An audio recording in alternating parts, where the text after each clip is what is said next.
Ce soir, coup de projecteur sur un métier qui a quasiment disparu en France, celui de sabotier. En Moselle, à Philippsbourg, Manuel Petrazoller continue à fabriquer à la main des sabots comme autrefois. Un savoir-faire que l'artisan souhaite voir perdurer le plus longtemps possible. Jean-Pierre Petit-Colas et Violette Martin.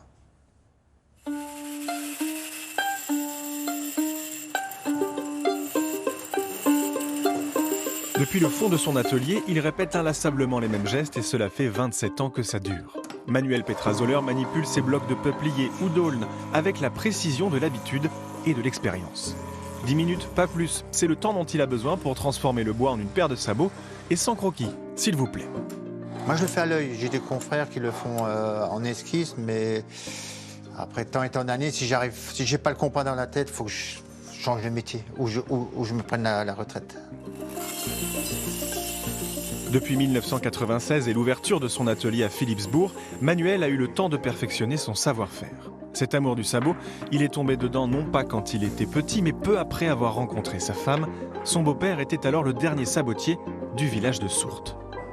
J'ai toujours adoré le bois. Je me suis mal orienté dans ma jeunesse, comme beaucoup de jeunes, mais après je me suis rattrapé, voilà. Je voulais surtout reprendre le métier.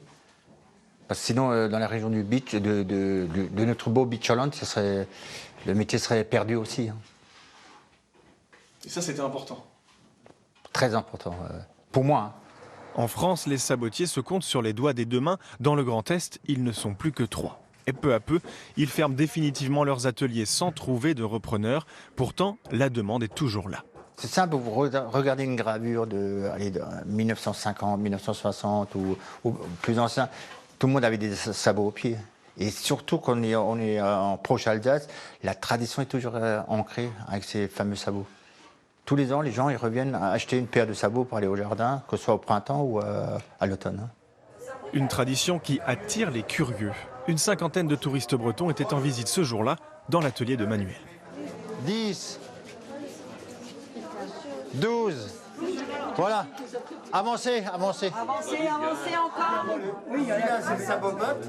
Je trouve que c'est très important de voir qu'il y a encore des métiers de l'ancien temps qui reviennent maintenant. Pour nous, notre génération, même nos enfants. Et plus il y en aura, et mieux ça vaudra. Face à cet enthousiasme des visiteurs, une question se pose. Le sabot a-t-il de l'avenir ? Pour moi, oui, il a un avenir parce que tout le monde veut retourner à l'essentiel, à la nature. Alors il faut mettre des sabots. Il n'y a pas plus naturel qu'un sabot. Et pourtant, on ne trouve pas que des sabots chez Manuel. L'artisan a diversifié ses activités pour s'en sortir financièrement. Il écume également les week-ends médiévaux dans toute la France pour faire vivre et partager son savoir-faire.